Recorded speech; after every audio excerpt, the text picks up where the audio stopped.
কিছুদিন আগে একটা বয়ান দিয়েছে মদের, কিসের? মদ পান করার ফলে যদি তার ভিতরে নেশা তৈরি হয় তাহলে সেক্ষেত্রে অবশ্যই তার উযু ভঙ্গ হবে এবং তাকে উযু করে নামাজ পড়তে হবে। আর যদি নেশা তৈরি না হয় তাহলে তিনি মুখ ধুয়ে মদের অপবিত্রতা পরিষ্কার করে তারপর তিনি নামাজ পড়লে নামাজ হয়ে যাবে, অর্থাৎ এই ক্ষেত্রে উযু তার ভঙ্গ হয়ে যাবে না।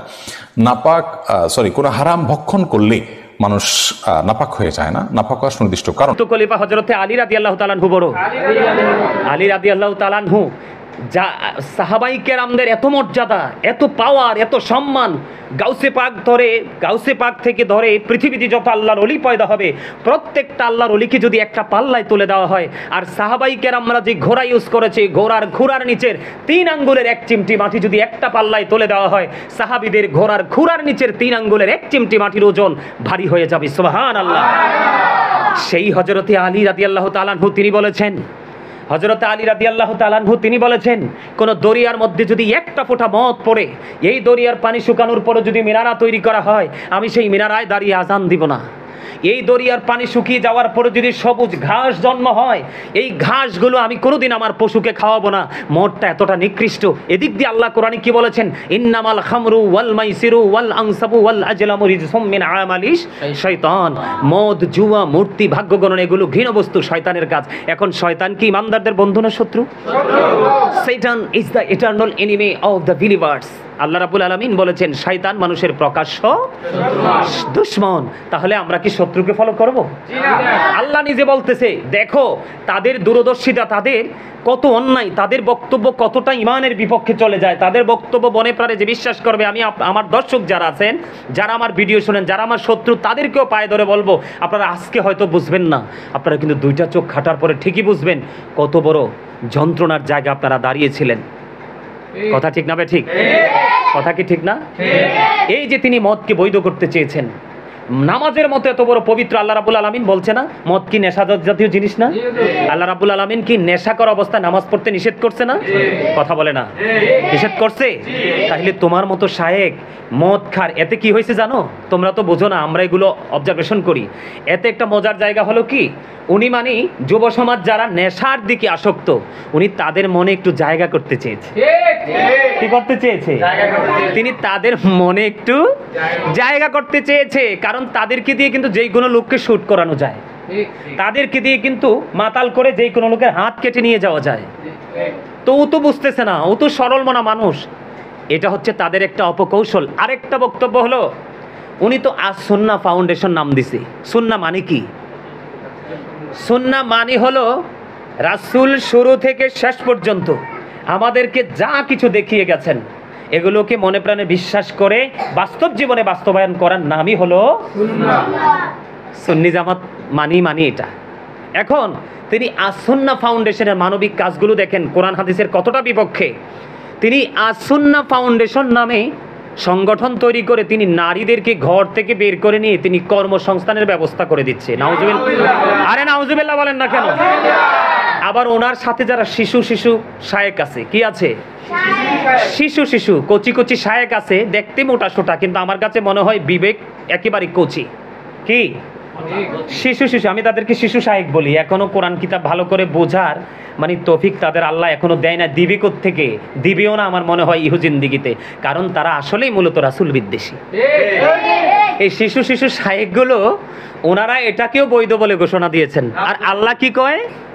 অকর্ণ ফি বুয়ুতিকুন্না ওয়ালা তাবাররাজনা তাবাররুজাল জাহিলিয়াতিল। আল্লাহ রাসূল বলতেছে মহিলাদেরকে ঘরে থাকো। কোথায় থাকো? ঘরে থাকো। তোমরা ওই জাহিলি যুগের নারীদের মতো নিজেদের রূপটা অন্য পুরুষের সামনে কি করিও না, দেখাইও না, প্রদর্শন করিও না। তোমরা কি করো? গোপন রাখো। এখন তুমি আল্লাহ কইতেছে ঘরে থাকতে। আপনারা বলেন, নারীকে কিন্তু শয়তান রশি হিসাবে ব্যবহার করে পুরুষকে গায়েল করার জন্য। আজকে ঘরে বলেন, বাইরে বলেন, রাস্তায় বলেন, দোকানে বলেন, সমাজে বলেন, দেশে বলেন, যেই কোনো জায়গায় বলেন, নারীর খপ্পরে পরেই কিন্তু মানুষ কোনো না কোনো জায়গায় গিয়ে কিন্তু ধ্বংস। আপনারা অনলাইন মিডিয়াগুলো খুঁজে দেখেন, নারীর খপ্পরে কিন্তু অনেক পুরুষের জীবন ধ্বংস হয়ে গেছে, অনেক পরিবারের জীবন ধ্বংস হয়ে গেছে। নারীকে শয়তান রশি হিসাবে ব্যবহার করে। হাদিস শরীফের মধ্যে এসছে নারী হচ্ছে গোপনীয় জীব, তোমরা কোথায় থাকো? ঘরে থাকো। নারীরা যখন ঘর থেকে বের হয়, শয়তান তাদেরকে দেখলে উকিঝুঁকি দেয়। এখন তিনি নারীদেরকে আস-সুন্নাহ ফাউন্ডেশনের নামে নারীদেরকে ঘরে বের করে এনে তিনি কি করতেছেন? কর্মের ব্যবস্থা করতেছেন, এটা কি কোরআনের বিপক্ষে না? কথা বলে না কেন? এটা কি কোরআন হাদিসের এগেনিস্টে যায় না? আজকে যদি সাধারণ কোনো মানুষ যদি বলতো তাহলে এটা আমরা মেনে নিতাম, কিন্তু আপনি তো অনেক বড় বুজুর্গ, অনেক বড় শায়েখ, কথা কয় না? নাকি ভুল বললাম? হ্যাঁ, তাদের অন্যায়ের শেষ নাই, যেই অন্যায় মানুষের ঈমান এবং আমল দুটোকে ধ্বংস করে দেয়। এই মিয়া, আমি আজকেও আসার সময় কিতাব দেখে আসছি, যদি কেউ আমার কাছে দলিল চায়, রেফারেন্স চায়, আমি একবার স্পষ্ট করে আমি দিতে পারবো ইনশাআল্লাহ। সেই ক্ষমতা আল্লাহ রাব্বুল আলামিন মদিনাওয়ালার সাদকায় দিয়েছেন। এখানে বিষয় হলো আরেকটা বিষয়, এই শায়েকেরা কিন্তু এখন নারীদেরকে কিন্তু নামাজ পড়ানোর নামে কিন্তু আরেকটা কৌশলে ঘর থেকে বের করে নিচ্ছে। নাউজুবিল্লাহ বলে না কেন? নারীরা, মহিলারা যাইয়া মসজিদে জামাত পড়বো, কি করবে? আরে জুমার দিনের মতো, জুমার নামাজের মতো গুরুত্বপূর্ণ ইবাদত আমাদের জন্য আর কিছুই নারী এবং পুরুষ সৃষ্টিগতভাবে যেমন আলাদা, শারীরিক গঠনও আলাদা, আমল আখলাকের ক্ষেত্রেও তাদের দুজনের পন্থাটাই আলাদা, ঠিক কিনা? নারীরা, পুরুষরা বাইরে বের হবে, নারীরা ঘরে থাকবে। পুরুষরা উঁচু গলায় কথা বলবে, নারীরা আস্তে কথা বলবে। কথা বলে না কেন? পুরুষরা নাভি বরাবর, নাভি থেকে নিচের অংশ ঢেকে রাখবে, আর মহিলারা মাথা থেকে পা পর্যন্ত ঢেকে রাখবে। এখানে কি পার্থক্য আছে না? পুরুষরা নিয়ত বাঁধবে, কি বাঁধবে? পুরুষরা নিয়ত বাঁধবে, তার মানে আমাদের হচ্ছে নিয়ত বাঁধা, আর মহিলাদের হচ্ছে নিয়তের নামে হাত রাখা। তাহলে পার্থক্য আছে না নাই? আরো জোরে আয়। আল্লাহ রাসূল বলেছে, ঈদের নামাজ, জুমার নামাজ যেহেতু তাদের উপর ওয়াজিব নয়, তাহলে তাদের কোনো জামাতের উসিলায় বের হওয়া তাদের জন্য জায়েজ নয়। আব্দুল্লাহ ইবনে মাসউদ রাদিয়াল্লাহু তাআলা আনহু, তিনি ওনার জামানায় তিনি একদিন দেখলেন এক মহিলা জুমার দিনে মসজিদে ঢুকে পড়েছে।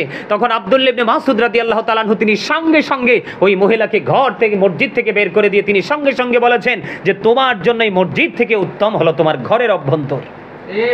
সুবহানাল্লাহ বলে না?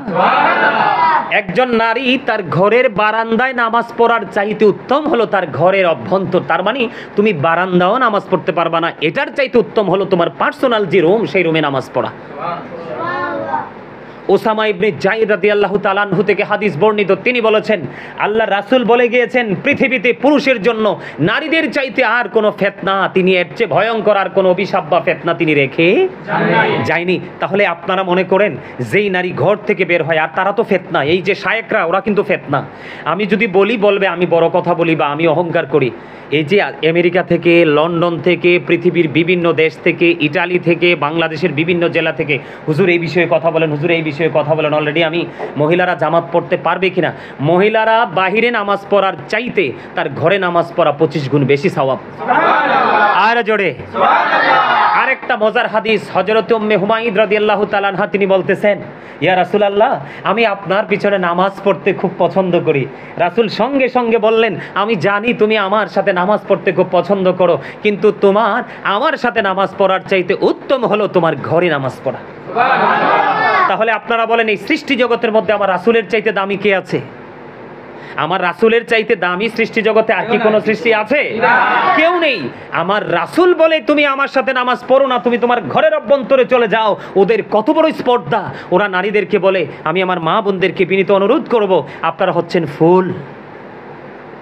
ফুল কিন্তু গাছে এবং ফুলদানিতে মানায়, অন্য কোথাও কিন্তু ফুল সুন্দর নয়। কথা কি ঠিক না ঠিক? আমার কথা কি ঠিক আছে? হাদিস শরীফের মধ্যে আমি বলবো নারীরা হচ্ছে কি, আমি বলি নারীরা হচ্ছে ফুল, কারণ এখান থেকে কি আসে? পরবর্তী প্রজন্ম আসে, আসে না? আসে। আমি আমার মা বোনদেরকে বলবো, এই তথাকথিত শায়েকদের কথা শুনে মসজিদে যাবেন না। আজকে নারীরা ধর্ষিত হচ্ছে, নারীরা আজকে লাঞ্ছিত হচ্ছে, নারীদের শ্লীলতাহানি হচ্ছে, শুধু একটা মাত্র কারণ, তারা বেপরদাশীলভাবে সময় অসময়ে তারা ঘর থেকে বের হওয়ার কারণে। নারীরা যেই যে রমজান মাসে আমাদের বাসা থেকে, আমাদের বাসা তো 5 তালাতে, বারান্দা দিয়ে আমার মা আমাকে একদিন বলতেছে, বাবা তুমি একদিন দেখো তো এই রাস্তা দিয়ে কিভাবে মহিলা দলে দলে নামাজ পড়তে যায়। পরে আমি আমার মাকে কিতাব খুলে দেখালাম। তো এই জন্য আমি বলছি, তারা কিন্তু এই ধরনের গোলামি করছে, এই ধরনের মানবিক কাজ করছে, আরও বলতে পারবো তাদের বিরুদ্ধে। আজকে আমার মূলত কিন্তু ওই যে শায়েকদের বিরুদ্ধে আমার আলোচনা নয়, আমার আলোচনা হচ্ছে শায়েকদের যে বক্তব্যের বিরুদ্ধে আমার আলোচনা। আমার কিন্তু কোনো ব্যক্তির সাথে কি নাই, দ্বন্দ্ব নেই, কোনো ব্যক্তির সাথে ব্যক্তিগত কোনো আক্রোশ নেই, কিন্তু ইসলামের দৃষ্টিভঙ্গি থেকে, আমি কোরআন হাদিসের দৃষ্টিভঙ্গি থেকে রাসূলের কথা অনুযায়ী আমাকে কি করতে হবে? সাধারণ মানুষের ঈমান বাঁচানোর জন্য আমাকে কথা বলতে হবে। আল্লাহ রাসূল এটাও বলেছে, ওয়ান আলী রাদিয়াল্লাহু তাআলা আন্না রাসূলুল্লাহি সাল্লাল্লাহু আলাইহি সাল্লাম ক্বালা মান সাব্বা নাবিয়্যা ফাকতুলহু ওয়া মান সাব্বা সাহাবী ফাদরিবুহু। আল্লাহ রাসূল বলেছেন কি দেখেন, আমি আপনাদেরকে বলছি, আল্লাহ রাসূলকে গালি যারা দিবে, কি দিবে? তাদেরকে তোমরা হত্যা করে ফেলো। কি করে ফেলো? আরো জোরে, তাদেরকে হত্যা করে ফেলো। আর সাহাবায়ে কেরামকে যারা গালি দিবে তোমরা তাদেরকে প্রহার করো, তার মানে বাইন্দা পিটাও। কতটা গুরুত্ব সহকারে নবী সম্পর্কে ভাবতে হবে। অসংখ্য অগণিতবার গবেষণা করে নবী সম্পর্কে কথা বলতে হবে। কারণ নবী সম্পর্কে যদি কোনোভাবেই কোনো শব্দ যদি কি হয়ে যায়,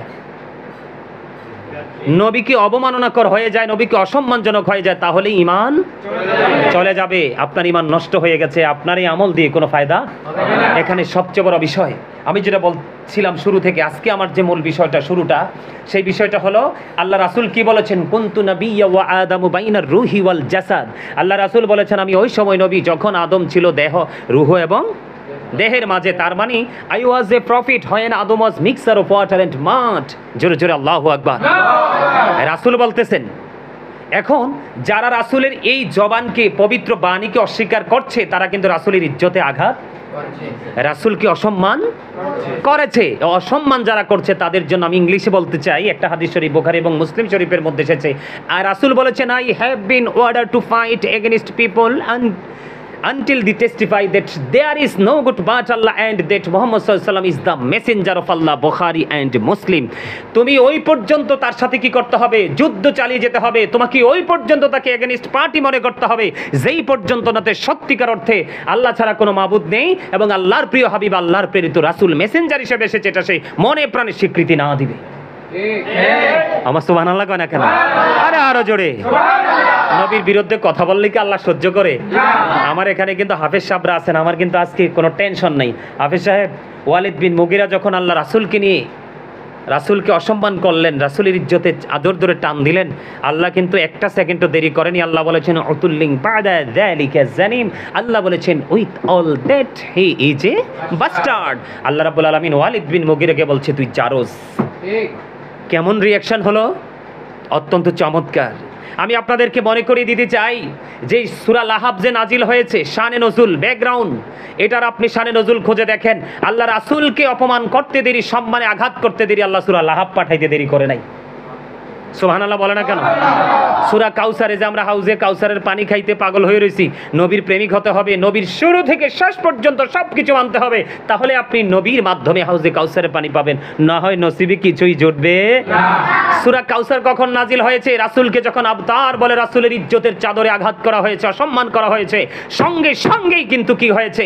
আল্লাহ রাব্বুল আলামিন সূরা কাউসার নাজিল করে প্রেমিকদেরকে সান্ত্বনা দিয়েছেন, আর রাসূলের এগেইনস্ট পার্টি যারা, তাদের জন্য ভয়ঙ্কর মেসেজ দিয়ে দিয়েছেন। তো এই জন্য আমি আজকে বলতে চাই যে তথাকথিত শায়েখ যিনি রয়েছেন, ওনাকে আমি বলতে চাই আজকের এই আলোচনার মাধ্যমে, আপনার এই আলোচনা কিন্তু আপনি যতই কিন্তু আপনার শিশু শায়েখদেরকে নামিয়ে দেন না কেন মাঠে, আপনার এই বক্তব্যকে কিন্তু বৈধ করা যাবে না। গিয়াসউদ্দিনের তাহিরিকে আপনি ব্যক্তিগতভাবে পছন্দ করেন না, আমি বিশ্বাস করি আপনার ভালো লাগে না, আমি মেনে নিলাম তিনি ভণ্ড, সেটাও মেনে নিলাম, উনি ভণ্ডামি করছে সেটাও মেনে নিলাম, কিন্তু আমি ব্যক্তির দিকে তাকাবো না, আমি তাকাবো ওনার বক্তব্যের দিকে। আর আপনি মানবিক কাজ করেছেন, আমি কিন্তু মিডিয়ার সামনে আজকে তুলে ধরেছি আপনার মানবিক কাজগুলো কতটা কোরআন হাদিসের এগেইনস্টে যায়। এগুলো শুনলে নারীও ধ্বংস হবে, পুরুষও ধ্বংস হবে, ঠিক কিনা বলেন? তো ঠিক তৎকালীন সময়ের মতো আজকের এই তথাকথিত শায়েখগুলো আমাদের ঈমান হরণ করার জন্য বাজারে নেমেছে। আমি আপনাদেরকে বলে দিতে চাই, রাসূল অনেক কষ্ট পেয়েছে, আর রাসূল কষ্ট পেলেই কিন্তু আল্লাহ কষ্ট পায় কি পায় না? এই যে আল্লাহ রাব্বুল আলামিন যে কোরআনে বলেছেন মাইয়ুতির রাসূলা ফাকাদ আতা আল্লাহ, এখান থেকে কি বোঝা যায়? হি হো অবিজ দা স্টিল অবিজ আল্লাহ। যেই ব্যক্তি রাসূলকে নির্দেশ মানলো সেজন আল্লাহর নির্দেশ মানলো। এখন কি আপনি 40 বছর আগেরটি মানবেন না? কথা বলে না কেন? আল্লাহ কি বলছে এখানে? বলছে যে তুমি 40 বছর আগেরটি কোনো কিছু মান্য না। রাসূল যে হাঁটতেন, যখন অনেক বেশি রৌদ্র থাকতো, মেঘমালা রাসূলকে ছায়া দিত, অস্বীকার করলে ঈমান থাকবে? হ্যাঁ, 40 বছর আগে তিনি নবী ছিলেন না। এক সময় মক্কায় দুর্ভিক্ষ হয়ে গেলেন। শিশুকাল কারে কয় আপনারা সবাই জানেন, আমি বলবো না। রাসূল তখন শিশু, তখন আবু তালেবের কাছে, হযরত আবু তালেবের কাছে চলে আসলেন মানুষ, চলে এসে বললেন আবু তালেব আপনি কোথায়? মক্কার অবস্থা ভালো না, দুর্ভিক্ষ শুরু হয়ে গেছে অনাবৃষ্টির কারণে। তখন সঙ্গে সঙ্গে কি করেছে? আল্লাহ রাসূলকে আবু তালেব নিয়ে বের হলেন, তিনি শিশু, খানায় কাবার দেয়ালের সাথে ওনার পিঠ মোবারক লাগাই দিলেন, আকাশের দিকে তাকাই একটা ইশারা দিলেন, সঙ্গে সঙ্গে এমন বৃষ্টি শুরু হয়েছে, পাহাড় থেকে পানির ফোয়ারা নেমেছে, পুরো মক্কা নগরী শীতল হয়ে গেছে। আরে আরো জোরে সুবহানাল্লাহ। আর আমাদের শায়েখ যিনি নবীর বিদ্বেষী, সারা জীবন বলেছে হাত তুলে দোয়া করা যাবে না, এখন একটু গরম লাগছে মাঠে নেমে আসছে দোয়া করার জন্য। আমি কিন্তু সালাতুল ইস্তিসকার বিরোধিতা করছি না, আপনারা বুঝে নিবেন, আগেই বলেছি আপনারা আবেগী হয়েন না, বিবেকী হন। আমরা বক্তব্যগুলো আপনারা কাট করেন, আপনারা ফাইন্ড আউট করেন আমি কি বলছি। আমার রাসূল শিশু, তিনি ইশারা দিতে দেরি, সাথে সাথে বৃষ্টি চলে আসছে। আর আপনি তো দেখলাম অনেক দিন কানছেন আল্লাহর দরবারে হাত তুলে, বৃষ্টি তো হইল না। আবহাওয়া অফিস থেকে যেই দিন বৃষ্টির নির্দেশনা দিয়েছে 2 তারিখ এই মাসের, ঠিক 2 তারিখে দেখলাম বৃষ্টি নামলো বাংলাদেশে। তাহলে আপনি একটু চিন্তা করে দেখেন, আপনি কিন্তু পৃথিবীর মানুষকে বোকা বানাতে পারছেন, কিন্তু আল্লাহ পর্যন্ত আমার মনে হয় আপনি পৌঁছাতে পারেননি। আমি যদি আজকে বলি, আমি কিন্তু কারো সমালোচনা করি না, করার চেষ্টা করলে গঠনমূলক সমালোচনা করার চেষ্টা আমি করি। আমি যদি একটু বলি, তিনি যে সালাতুল ইস্তিসকার নামাজ পড়ছে, আসলে কি সালাতুল ইস্তিসকার নামাজ পড়ার কি সময় হয়েছিল তখন? আরে জাস্ট একটু গরমে না লাগছে। এই তোমরা সবাই আমাদের এলাকায় যারা গেছো তোমরা দেখো নাই, ক্ষেতের মধ্যে হাঁটু সমান পানি, কি মাঠে সোনালি ফসল নাচতেছে, গাছে গাছে ফল, কই আপনার গরমের কারণে ফল তো আমি জ্বরে পড়তে দেখিনি। আপনি ইস্তিসকার নামাজ কখন পড়বেন? সমস্ত মাটি কি হয়ে যাবে? সাদা হয়ে যাবে, বৃক্ষগুলো মৃত্যু সজ্জায় চলে যাবে, পশু পাখিগুলো পানির অভাবে তারা মৃত্যুর পথযাত্রী হয়ে যাবে, তখন আপনি ইস্তিসকার নামাজ পড়বেন। আপনি যে ইস্তিসকার নামাজ পড়ছেন, আপনি যদি এত বড় জনগণ যেভাবে আপনাকে নিয়ে কথা বলছে, আপনার শিশু শায়েখগুলো, তো এইভাবে আপনি যে বুজুর্গ লোক, আপনার এই বুজুর্গিত সাথে সাথে বৃষ্টি এসে পুরা বাংলাদেশে পানির প্লাবন শুরু হয়ে যাওয়ার কথা ছিল, আছে না? কথা কয় না। আজকে কেন বলছি, আপনি আজকে আমাদেরকে বাধ্য করেছেন এই কথাগুলো বলতে। আর এই কথাগুলো বলেছে এই কারণে, সাধারণ সরল মনা মানুষের ঈমান যেন নষ্ট না হয়। এবার আমি কোরআনে ফিরে আসি। আল্লাহ রাব্বুল আলামিন কি বলেছেন? আল্লাহ রাসূলকে কি কষ্ট দেওয়া যাবে? কথা বলেন। এখানে হাফেজ সাহেবরা আছেন, ভুল হলে বলে দিবেন, ভুলের ঊর্ধ্বে আমিও নই, কেউ নই। আল্লাহ রাব্বুল আলামিন বলেছেন, এই ইয়া আইয়ুহাল্লাযীনা আমানু লা তারফাউ আসওয়াতাকুম ফাওকা সাওতিন নবী। আল্লাহ রাব্বুল আলামিন ঈমানদারদেরকে ডাক দিয়েছেন। আমার দিকে তাকান সবাই। আল্লাহ কিন্তু কোনো মুনাফিক, বেঈমান, কাফির, মুশরিককে ডাক দেয়নি। আর ঈমানদার কারা? যারা নবীর সাচ্চা প্রেমিক, নবীর যারা আশিক, তারাই হলো সাচ্চা ঈমানদার। আল্লাহ রাব্বুল আলামিন ঈমানদারদেরকে ডাক দিয়ে বলেছেন কি? তোমরা একজন আরেকজনের সাথে যেইভাবে সম্বোধন করে কথা বলো, তোমরা রাসূলের সাথে সেইভাবে কথা বলিও না। রাসূলের কণ্ঠস্বরের উপর তোমার কণ্ঠস্বরকে উঁচু করিও না। আপনারা বলেন, শায়েকের কণ্ঠস্বর কি উঁচু হয়েছে না? আমার কথা বলে না কেন? শায়েকের কণ্ঠস্বর কি রাসূলের কণ্ঠস্বরের উপরে চলে গেছে কিনা? এবং শায়েকের যে শিশু শায়েকগুলো আছে, শিশু শায়েকগুলো যে ওনাকে বৈধ করার জন্য চেষ্টা করতেছে, তাদের কণ্ঠটা রাসূলের কণ্ঠস্বরের উপরে গেছে কিনা?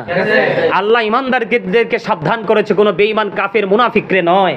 এই যে আল্লাহ বলেছেন রাসূলের কণ্ঠস্বরের উপর কণ্ঠস্বর তোমরা কি করো না? উঁচু করো না। আজকে রাসূল বলতেছে, আমি তখন থেকে নবী, যখন আদমের অস্তিত্ব ছিল না। তিরমিজি শরীফের মধ্যে এসেছে, তাফসীরে রুহুল বয়ানের মধ্যে এসেছে, অন্যান্য হাদিস, মিশকাত শরীফের মধ্যে আসছে হাদিস, অনেকগুলো হাদিস আমি দেখেছি, আল্লাহ আমাকে দেখিয়েছেন। এখন আল্লাহ বলতেছে কণ্ঠস্বরের উপর কণ্ঠস্বর উঁচু করিও না। কিভাবে কণ্ঠস্বরটা উঁচু হলো? তিনি কিভাবে ঈমান নষ্ট হয়ে গেল? উনি কিভাবে তার ভক্তদের ঈমানকে চুরি করে নিয়ে যাচ্ছে? আপনারা রাসূল বলতেছে আমি তখন থেকে নবী, তথাকথিত শায়েখ বলতেছে তিনি তখন থেকে নবী। শেষ নেই। মনের অজান্তে কি হয়ে যাবে? তোমার আমল বিনষ্ট, তোমার নামাজ, রোজা, হজ, যাকাতে, মানবিক কাজে কোনো ফায়দা হবে না। তুমি সাধারণ মানুষকে মানবিক বলে তুমি যেইভাবে মানুষকে কি করছো? বোকা বানাচ্ছ ভাই। কিন্তু আসলে কিন্তু আল্লাহ রাসূলের কাছে সেটা মানবিক হিসাবে বিবেচিত নয়, বরং আমরা যে কোরআন হাদিস অবজারভেশন করেছি, আমরা অ্যানালাইসিস করেছি, সেখান থেকে বোঝা যায় তোমার এই কর্মগুলো কোরআন হাদিসের এগেইনস্ট, তার মানে আল্লাহ রাসূলের বিপরীত দিকে চলে যায়। শুধু এখানেই কিন্তু আল্লাহ ক্ষান্ত নয়, আল্লাহ আরো বলেছেন, ইন্নাল্লাযীনা ইউযুনাল্লাহা ওয়া রাসূলাহু লা'নাহুমুল্লাহু ফিদ দুনিয়া ওয়াল আখিরাতি ওয়া আ'আদ্দা লাহুম আযাবাম মুহিনা। আল্লাহ বলছে না, আল্লাহ রাব্বুল আলামিন কি বলেছেন? আল্লাহ এবং আল্লাহ রাসূলকে যারা কষ্ট দেয়, আল্লাহ রাব্বুল আলামিন তাদেরকে দুনিয়া এবং আখিরাতে কি করেছেন? লানত দিয়েছেন, অভিশাপ দিয়েছেন। অভিশপ্ত বলে আল্লাহ রাব্বুল আলামিন ঘোষণা দিয়েছেন এবং বলেছেন ওয়া আ'আদ্দা লাহুম আযাবাম মুহিনা, তাদের জন্য ভয়ঙ্কর শাস্তিরও ব্যবস্থা আছে। এখন রাসূল বলতেছে আমি তখন থেকে নবী, শায়েখ বলতেছে তখন থেকে নবী নয়, কোরআন হাদিস দ্বারা প্রমাণিত হওয়ার পরেও। এবং এটাকে বৈধ করার জন্য, অবৈধ বক্তব্যটাকে বৈধ করার জন্য, ঈমান হারানোর মতো বক্তব্যটাকে আপনার বৈধ করার জন্য কিন্তু তিনি শিশু শায়েখদেরকে মাঠে নামিয়ে বৈধ করার চেষ্টা করতেছে। কিন্তু কোরআন হাদিসের কোরআন তো আরো অস্বীকার করার সুযোগ নেই। হাদিস কেনা মৌজু কতক্ষণ, জাল কতক্ষণ, এই কতক্ষণ, এই চংবং, ঠিক না? আল্লাহ বলতেছে রাসূল কি কষ্ট পায় নাই? কথা কয় না। রাসূল কষ্ট অবশ্যই পেয়েছে। রাসূল কষ্ট পাইলে কি আল্লাহ খুশি হয়? এই যে আবতার বলতে দেরি, রাসূল কষ্ট পাইছে শুনছে, আল্লাহ তো আরো বেশি কষ্ট পাইছে, সাথে সাথে সূরা কাউসার নাজিল করে দিয়েছে। এগুলো আমাদেরকে বুঝতে হবে। কথা কি বুঝে আসছে? আরে ভাই, তোমার জীবন আমি গাজী সুলাইমান না থাকলে এমন কোনো সমস্যা নেই, আলেম ওলামা না থাকলে সমস্যা নাই, কিন্তু নবী যদি তোমার জীবন থেকে হারিয়ে ফেলে, তাহলে তোমার জীবন দুনিয়া আখিরাত দুবই জাহান বরবাদ হয়ে গেল, তাই না? এবার আমি আরেকটু বলতে চাই, তোমরা কি বিরক্ত হও? এখন এই সমস্ত শায়েখগুলো সম্পর্কে আল্লাহ রাসূল কি বলেছে? তারা কিন্তু ওই আব্দুল ওহাব নজদের দোসর। আব্দুল ওহাব নজ কোথায় আছে? এটা সৌদিতে আছে। কোথায় আছে? এখান থেকে কিন্তু গোটা পৃথিবীতে ছড়িয়ে ছিটিয়ে পড়েছে। এটা আমার কথা না তো। हम लोग आशिक रसूल ईद मिलादुन नबी करते रहेंगे उम्र भर आई नज़दी हाबी जलते रहो जलना तुम्हारा काम है। কথা কয় না কেন? নাইলে তারা যদি জ্বলা না হয়। আমরা নবীর পক্ষে কথা বলছি, বেদাতি বলার কারণ কি? আল্লাহর ওলিদের মাজার জিয়ারতের কি দলিল নাই? অবশ্যই আছে। এই জীবনে তারা যতজন বলেছে মাজার ভাঙ্গো, মাজার ভাঙ্গো, মাজার ভাঙ্গো, মাজার কিন্তু জায়গায় রয়েছে, তাদের পায়ে সাথে নাই। কথা কয় না কেন? পা হারাইয়া অনেক শায়েকরা গেছে না কবরে? যারা নবী বিদ্বেষী, নবীর আহলে বাইত বিদ্বেষী, সাহাবায়ে কেরাম বিদ্বেষী, আল্লাহর ওলি বিদ্বেষী, তাদের কিন্তু শেষ বেলাটা ভালো।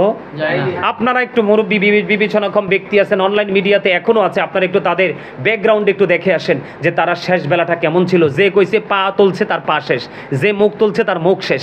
এখানে তার কারণ হলো, আমি একটা কথা বলি যে এই যে আব্দুল ওহাব নজদের কথা বললাম, আব্দুল ওহাব নজদের কথা বললে কিন্তু অনেকেরই গায়ে লাগে। তো গায়ে লাগলে কিছু করার নাই। যদি গায়ে লাগে, আমি মনে করব তাহলে তুমি ওখান থেকে আসছো প্রোডাক্ট হিসাবে বাংলাদেশে সাধারণ মানুষের ইমানকে ধ্বংস করার জন্য।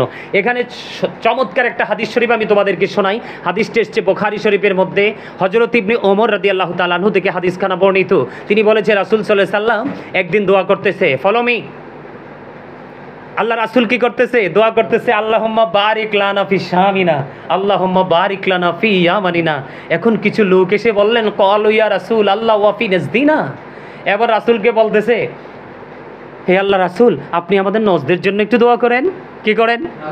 আপনি আমাদের নজদের জন্য একটু দোয়া করেন। কিন্তু দেখেন, আপনারা অত্যন্ত বুঝবেন, কিন্তু আমি আবারও বলছি, আপনারা কিন্তু আবেগী হওয়ার দরকার নাই। আমি গাজী সুলাইমানকে ভালোবাসেন, 100 বার ভাসেন, আবার ঘৃণা করলে 100 বার করেন, কিন্তু আপনি আমার দিকে তাকানোর দরকার নাই। আমার বক্তব্যের দিকে তাকান, আমার বক্তব্যটা কতটুকু কোরআন হাদিস দ্বারা প্রমাণিত সেটা দেখে আপনি হয় মানবেন, না হয় না মানবেন। আমি আবারও বলছি, আবেগ দিয়ে জীবন চলে না, বিবেক দিয়ে জীবন চলে। আবেগ দিয়ে ফিউচার ব্রাইটনেস করা যায় না, বিবেক দিয়ে ব্রাইটনেস করা যায়। আমি আপনাদেরকে বলছি, এখনকার ফিতনার যুগ, দুনিয়া ধ্বংসের পথে। আল্লাহ রাসূল বলেছেন, পৃথিবীতে কিয়ামতের পূর্বক্ষণে সবচেয়ে নিকৃষ্ট মানুষ হবে আলেমরা, কারণ তাদের জ্ঞান থাকবে না, ভালো কিতাব দেখার নসিব তাদের হবে না, তারা এই জন্য মূর্খ হয়ে যাবে। আর যারা শিক্ষিত আলেম, তারা কি করে যাবে? পৃথিবী থেকে চলে যাবে। তারা চলে যাওয়া মানে তাদের সিনাই করে কিতাবও চলে যাওয়া। তখন এলেম শূন্য হয়ে পড়বে পৃথিবী, আর সাধারণ মানুষ পড়বে বিপদে। এখন কিন্তু বর্তমান সময়টা আপনারা দেখেন, যদি এই শায়েক যদি এই বিভ্রান্তকর বক্তব্য, ইমান হরণকারী বক্তব্য না দিত, গোটা পৃথিবীতে কিন্তু মুসলমানদের মধ্যে একটা বিভ্রান্তি সৃষ্টি হতো না। তাহলে কি বুঝবো? এই হাদিস দ্বারা প্রমাণ। দেখেন তারা কতটা ফিতনাবাজ। আল্লাহ রাসূলকে যখন বলল, ক্বালু ইয়া রাসূলুল্লাহ ওয়া ফি নাজদিনা, রাসূলকে বলতেছে আমাদের নজদের জন্য একটু দোয়া করেন, কিন্তু রাসূল বলতেছে আবার আল্লাহুম্মা বারিক লানা ফি শামিনা, আল্লাহুম্মা বারিক লানা ফি ইয়ামানিনা। আবার তারা নেক্সট টাইম এসে বলল, ক্বালু ইয়া রাসূলুল্লাহ ওয়া ফি নাজদিনা, আমাদের নজদের জন্য দোয়া করেন।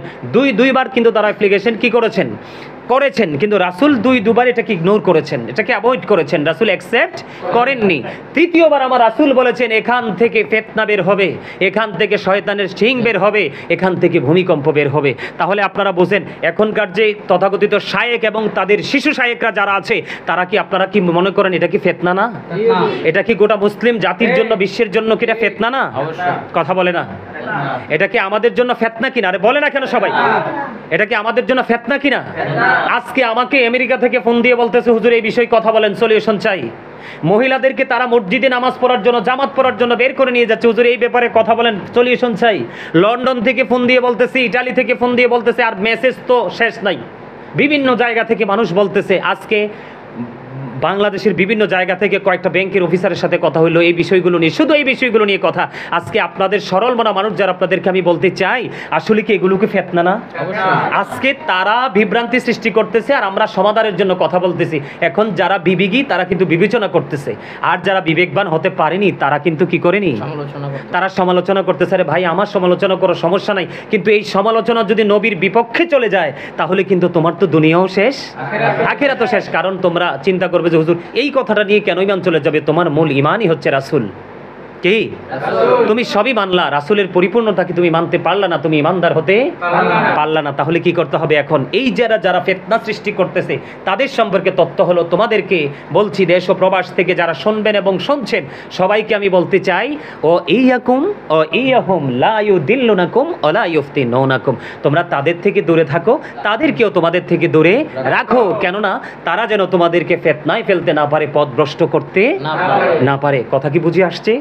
এগুলো তো আমার কথা নয়, কোরআন হাদিস থেকে সংগ্রহ করা কথা। এখন আমি আরেকটু তথ্য দিতে চাই, বিরক্ত হবেন আপনারা? বিরক্ত? আমি আরেকটা তথ্য দিতে চাই, রাসূলের সাথে বেয়াদবি করলে কি হয়। জাবির ইবনে আব্দুল্লাহ রাদিয়াল্লাহু তাআলা আনহু থেকে হাদিস বর্ণিত, হাদিসখানা এসেছে বুখারী শরীফের মধ্যে। আল্লাহ রাসূল একদিন বলতেছে, কাব ইবনে আশরাফকে হত্যা করার মতো কে আছো?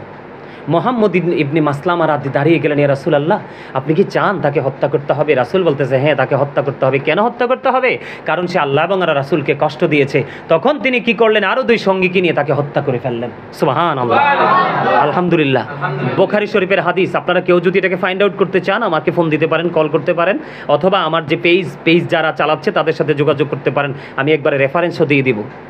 আরেকটা হাদিস হলো, রাসূলের সাথে বেয়াদবি করলে কি হয়। আপনারা তো সবাই জানেন যে রাসূল শুধু মিষ্টি মিষ্টি, রাসূল শুধু প্রেমের, রাসূল তো রাগ হয়নি, রাসূল শিক্ষা দেয়নি।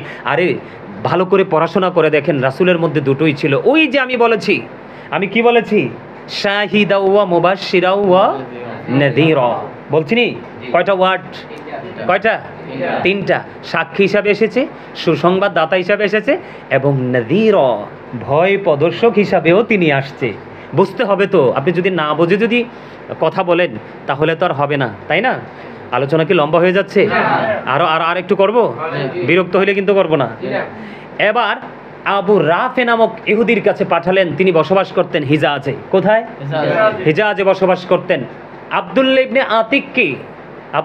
আতিককে দলের লিডার বানিয়ে পাঠিয়ে দিলেন। রাসূলের নির্দেশ পেয়ে চলে গেলেন হিজাজে। যাইতে যাইতে সন্ধ্যা হয়ে গেল। খুঁজতে খুঁজতে ওনার কামরা খুঁজে বের করলেন। বের করার পরে রুমে ঢুকলেন। ঢোকার পরে দেখলেন ছেলে মেয়েদের মাঝে তিনি শুয়ে আছেন, তার মানে মানুষের মাঝে তিনি শুয়ে আছেন।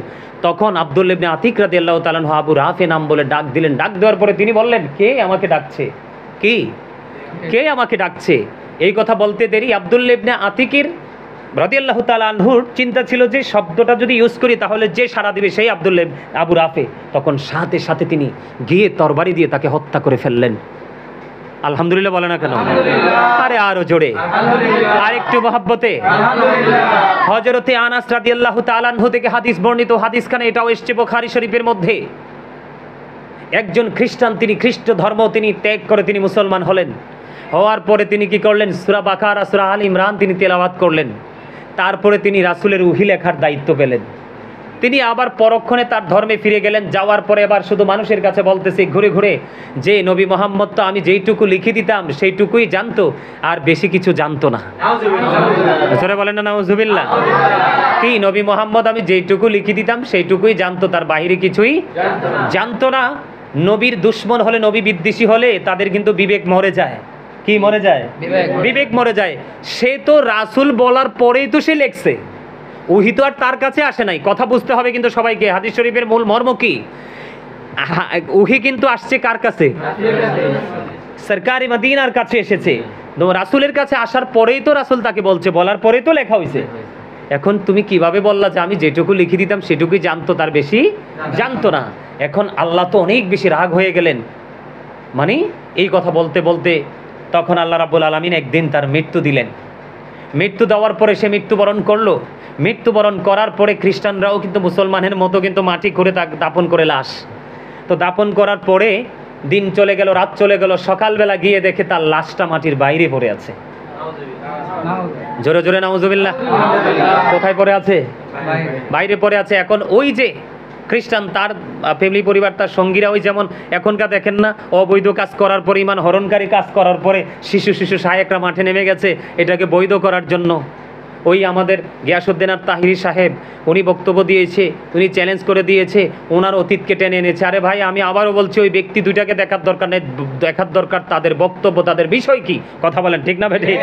তো ওই তৎকালীন সময়ও রাসূল বিদ্বেষী হয়ে ওরা বলতেছে এটা নবী মুহাম্মদ এবং তার সঙ্গীদের কাজ। কয় কেন? কয় সে মুহাম্মদ এবং তার সঙ্গীদের মধ্য থেকে পালিয়ে এসেছে, এই জন্যই কাজ করছে। নাউজুবিল্লাহ। তারা কি করলো? এটাকে আরো বেশি গভীর করলো, গভীর করে এটাকে খনন করে আবার লাশটা রেখে গেল। পরের দিন আইসা দেখে এটা আবার মাটির বাইরে। নাউজুবিল্লাহ, নাউজুবিল্লাহ, না আলহামদুলিল্লাহ, আরো জোরে কি আলহামদুলিল্লাহ না। নবীর দুশমনের বিচার হইতেছে, আমরা প্র্যাকটিক্যালি দেখতে পাইতেছি, আমরা খুশি না? তো খুশি আলহামদুলিল্লাহ কমনে না, তো নাউজুবিল্লাহ বলার কোনো সুযোগ নাই। কি আলহামদুলিল্লাহ। তা 2 দিন চলে গেল, তৃতীয় দিন, দ্বিতীয় দিন আরও গভীর খনন করে তাকে মাটিতে পুঁততে গেল। তৃতীয় দিন আইসা দেখে কি তার লাশটা মাটির উপরেই পড়ে আছে, বাইরে পড়ে আছে। এবার তিনি কি করলেন? তখন তার সঙ্গীদের শুভবুদ্ধির উদয় হয়েছে, তখন তারা বলতেছে এটা কখনোই পৃথিবীর কোনো মানুষের কাজ নয়, এটাতে অন্য কিছু লুকায়িত আছে। পরে তারা এই খ্রিস্টানের লাশটা মাটিতে রেখে মাটির বাইরে রেখে তারা এখান থেকে আউট হয়ে গেছে। আমি আপনাদেরকে একটা জিনিস বুঝাইতে চেয়েছি, রাসূলকে ভালোবাসলে আপনার রাস্তা খোলা, রাসূলকে ভালোবাসতে না পারলে আপনার দুনিয়া আখেরাত কোনোটাই সফল হতে পারবেন না। আমি আবারও আমার আলোচনা একেবারে শেষ প্রান্তে নিয়ে আসছি। আমি দেশ ও প্রবাসে যারা এখন দেখতেছেন এবং পরে যারা দেখবেন অনলাইনের মাধ্যমে, আমি সবাইকে বিনীতভাবে অনুরোধ করব, আবারও বলছি, আমি কিন্তু গিয়াসউদ্দিন আর তাহিরি সাহেবের নাম নিয়ে যখন তিনি কিছু কথা বলেছেন এটা মানুষের কাছে ভালো লাগেনি, মানুষ সমালোচনা করেছে। কই আমরা তো নবীর প্রেমিক, সাহাবাই কিরাম প্রেমিক, অলি প্রেমিক, আমরা মাজার জিয়ারত করতে যাই, আল্লাহর অলিদেরকে সম্মান করি। কই আমরা তো কেউ তোমাদের বিপক্ষে কথা বলিনি, কারণ সে যেটা করছে সেটা তোমাদের কাছে ভালো লাগেনি, তোমরা সেটা নিয়ে ট্রল করেছো। আমরা তো তার পক্ষ হয়ে তোমাদের বিরুদ্ধে কথা বলিনি। কিন্তু আজকে তোমাদের শায়েখ এত বড় অন্যায় করেছে, এত বড় অপরাধ করেছে, যেটা কোরআন এবং হাদিস দ্বারা প্রমাণিত। পূর্বসূরি আইম্মায়ে কেরাম যারা, তারা বলেছেন, মানে কি বলবো, মানে কথার দ্বারা, সাপোর্টের দ্বারা, অন্তর দ্বারা, প্রকাশ্যে অপ্রকাশ্যে যে কোনোভাবে রাসূলের যদি চুল পরিমাণ ইমান তুমি জেনে বুঝে নষ্ট করো, তাহলে তুমি কুফরি করলা, তোমার ইমান নষ্ট হয়ে গেল। তোমাদের শায়েখ এত বড় অপরাধ করার পরে তোমরা কত ধরনের পায়তারা, উনি মানবিক, এই আমরা তো অস্বীকার করছি না, সবগুলো তিনি করেছেন, কিন্তু ওনার কর্মের ফল কিন্তু উনি পাবেন। কি পাবেন? যার যার কর্মের ফল সেই পাবে। আমি আপনাদেরকে বিনীতভাবে আজকের এই আলোচনার মাধ্যমে একটা মেসেজ দিতে চাই, পৃথিবীর অবস্থা কিন্তু ভালো না। যোগ্য দক্ষ আলেমরা কিন্তু পৃথিবী থেকে চলে যাচ্ছে। আপনারা দাড়ি লম্বা দেখলে, জুব্বা লম্বা দেখলে, তার গ্লেজ দেখলে কিন্তু আপনারা পাগল হবেন না। ব্যক্তির দিকে তাকানোর কোনো দরকার নেই, আপনারা সবসময় তাকাবেন তার বক্তব্যের দিকে। আমি আপনাদেরকে আবারও বলছি যে রাসূল প্রেমিক হন, আপনি দুনিয়া এবং আখেরাতকে নেয়ামতে পরিপূর্ণ করে দেন। আর রাসূল প্রেমিক হতে পারবেন না, আপনার রাসূল প্রেমিক হতে না পারলে আপনার ঈমান নষ্ট হয়ে যাবে, আপনার জীবনের কোনো কর্মই কোনো রেজাল্ট দিতে পারবেন আপনাকে। তো আমি আজকের আলোচনার মাধ্যমে একেবারে শেষ প্রান্তে বলছি, যে শায়েখ আপনি যে বক্তব্যটা দিয়েছেন একেবারে কোরআন হাদিস বিরোধী বক্তব্য দিয়েছেন, যেটা ঈমান চলে যাওয়ার মতো, ঈমান নষ্ট হয়ে যাওয়ার মতো বক্তব্য দিয়েছেন। আপনাকে বলবো আপনারা আল্লাহর কাছে তওবা করেন। জাতির সামনে এসে বোবা মানুষ সাজ্জা আপনি পর্দার আড়ালে থেকে লাভ হইতো না। এই শিশু শায়েখ দিয়ে কোনো লাভ হবে না। এই দেশে কিতাবে আহলে সুন্নাত ওয়াল জামাতের কিতাবে আলেম ঘরে ঘরে আছে। আমরা হয়তো নগণ্য মানুষ, মাঠে আসি, মানুষ একটু ভালোবাসি, বিদায় আল্লাহর রহমত আছে, মদিনাওয়ালার নেগায় আমরা কথাবার্তা বলছি। আমরা বলছি না যে আমরা অনেক বেশি বুজুর্গ। আমি বলছি সে শায়েখকে আপনি, আমার সম্ভবত আমার বাবার বয়সই হবে তিনি। আমার তো দাড়ি ডিফাক্সের টেনশানে, আমার বয়স কিন্তু বেশি হয় নাই। আমার বয়স কিন্তু কি, আমি বাড়িতে গেলে আমার চাচা চাচি আপন স্বজনেরা বলে সব তোর চাচার আর মুরব্বীরা সব দাড়ি টাড়ি দিয়ে কী রয়েছে, কাঁচা রয়েছে, তোরটি ফাঁকছে কেন, আমি টেনশানে। তো আসলে উনি আমার মুরব্বী, বা উনি মুরব্বী, ওনাকে আমি বিনীতভাবে অনুরোধ করব ওই শায়েখকে, এবং শায়েখকে আবার এটাও বলবো তারই সাথে সাথে যে আপনি আল্লাহর কাছে তওবা করুন। জাতির সামনে এসে বক্তব্যটাকে আপনি তুলে নেন আর আপনার শিশু শায়েখদেরকে আপনার পক্ষে সাফাই গাইতে নিষেধ করেন। এই দেশে কিতাবি আলেম কোরআন হাদিস বোঝার মতো আমরা তো যোগ্যতাই নাই, তারপরও যতটুকু আল্লাহ দিয়েছে একটু বলেছি, আমরা বলার চেষ্টা করেছি শুধুমাত্র সাধারণ মানুষের ঈমান বাঁচানোর জন্য। আবারও বলছি, আপনি আল্লাহর কাছে তওবা করুন, জাতির সামনে এসে ক্ষমা চেয়ে আপনি আপনার জায়গাটাকে পুনরায় আবার ফিরে যান। কিন্তু যদি আপনি এভাবে চলতে থাকেন আপনার কিন্তু ফিউচার ভালো হবে না। তার কেন ভালো হবে না? কারণ মানুষ আস্তে আস্তে করে এখন কিন্তু দলিলগুলো পাচ্ছে। কি মানুষ আস্তে আস্তে করে দলিলগুলো পাচ্ছে, মানুষের চিন্তাধারার উন্নতি হচ্ছে, অবনতি না। তাদের সব ভাবনার মধ্যে একটা পরিবর্তন আসতেছে যে আপনি ভুল বলছেন, আপনি রং কাজ করেছেন। এগুলো আমি যে আজকে বয়ান দিয়েছি এবং আমার সহযোদ্ধা যারা আছে তারা বয়ান দিয়েছে, অনলাইনে আছে, যারা বিবেকবান তাদের চোখ কান খুলে যাবে, আর যারা আবেগী তারা কিন্তু চোখ কান খুলবে না। আপনাদের জীবন কিন্তু অনিশ্চিত ভবিষ্যতের দিকে এগিয়ে যাবে। আপনাদেরকে সুনিশ্চিত ভবিষ্যতের দিকে এগিয়ে নেওয়ার জন্য আমি আপনাদেরকে বিনীতভাবে আবার অনুরোধ করব, আপনি আল্লাহর কাছে তওবা করুন, জাতির সামনে এসে বক্তব্যটাকে তুলে নিয়ে আপনি আপনার জায়গায় ফিরে আসুন, জাতির মধ্যে একটা শান্তির বার্তা আপনি দিয়ে দেন। অন্যথায় কিন্তু যেইভাবে আপনার শিশুদেরকে নামিয়ে দিয়েছেন, বকা ঝকা যেইভাবে করতেছে আলঝালভাবে, এখানে তো আমরা কিন্তু থেমে থাকার পাত্র নই। আমরা কি নই? থেমে থাকার পাত্র নই। আর তারই সাথে সাথে যেই বক্তা বলেছে আমাদের শায়েক যে কথা বলে তার পিছনে অসংখ্য দলিল রয়েছে, আমি সে শায়েককেও বলবো লাগাম টেনে কথা বলবেন। আপনি কিন্তু ইতিপূর্বে টাটকা মুনাফিক হিসাবে গোটা জাতির কাছে পরিচিত হয়ে গেছেন। বোধ নাই যে মানুষগুলোর, তারা আপনার পিছনে দৌড়ায়। আপনাকেও বলবো আগামী দিনে এইসব ধরনের কথা বলতে একটু হিসাব করে কথা বলবেন, কারণ বোঝার মতো, জানার মতো, শেখার মতো অসংখ্য মানুষ এই দেশে রয়েছে, আলেম ওলামা রয়েছে। তো আমি আজকের মতো আলোচনা এখানেই সমাপ্ত করতে চাই। এতক্ষণ পর্যন্ত আমি যে আলোচনা করেছি, আল্লাহ যেন আমাদের সেই আলোচনার উপর ভিত্তি করে আমল করার তৌফিক দান করে এবং ঈমানকে, আমলকে মজবুত করার মতো যোগ্য আলেমের হাত ধরে যেন আমাদের নিজের জীবনকে বাস্তবায়ন করতে পারি। আল্লাহ যেন আমাদেরকে সেই তৌফিক দান করে। সকলে বলুন আমিন। এই বলে আমি আমার সংক্ষিপ্ত আলোচনা শেষ করেছি। ও আখিরি দাওয়ানা আলহামদুলিল্লাহি রাব্বিল আলামিন।